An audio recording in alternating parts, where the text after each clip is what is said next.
श्री गोपाळ कृष्ण भगवान की जय। लीळा नंबर 160 तथा संन्यासाश्रमातील आचारांचे निरूपण। माईन भट्टांनी विनंती केली, जी संन्यासाश्रमातील परमेश्वर भक्तीचा आचार तो कोणता ते सांगा। सर्वज्ञांनी सांगितले, प्राप्ती विषयाचा त्याग करावा। माईन भट्टांनी विचारले, जी त्यागात निर्गुण त्यागाचे काय लक्षण।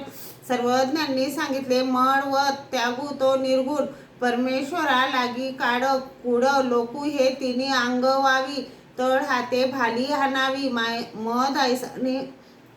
महदायसाने विचारले, जी ती कशी। सर्वज्ञांनी सांगितले, युद्धात प्रतिपक्षीयाचा भाल्याचा घाव आल्यावर कुशल योद्धा ढालेचा उपयोग करून त्यावर झेलतो व आपले रक्षण करतो। तसेच परमेश्वराचा साधक स्त्री पुत्र आई बाप यांचा मोह ममतेचा घाव ज्ञानरूप ढालीवर झेलतो। तसेच संसारातून निघून जातो आणि आपला परमार्थ साधून मोक्ष मिळवतो। तेव्हा माईन भट्टांनी विचारले, असा हा धर्म कोणते पुरुष आचरतात। सर्वज्ञांनी सांगितले, समर्थ धर्म माचरेत। तेव्हा भट्टोबासांनी विचारले, जी कुशल अकुशल सर्वच पुरुष परधर्म आचरतात, तर त्या कुशल पुरुषाचाच काय विशेष। सर्वज्ञांनी सांगितले, वानर्या तुम्ही म्हणत आहात ते बरोबर आहे, परंतु विरडा नांदे जी तो कसा। सर्वज्ञांनी सांगितले, युद्धात शूरवीर लढाई करण्यासाठी जातात,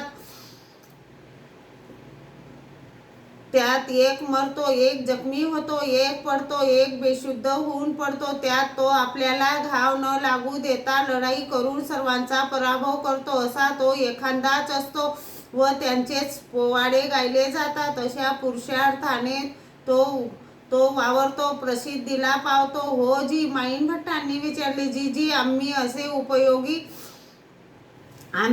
उपभोगी आहोत, त्यामुळे आमच्याकडून असा त्याग कसा होईल। सर्वज्ञांनी सांगितले, भटो शेवे तयाचे आरल खुपे तोची खांडे या भाले याचे धाये आडे देवडे साये असे आहे, म्हणून तसा त्याग तो तुम्हालाच होईल की हो। माईन भट्टांनी म्हटले, जी उत्तम त्याग करून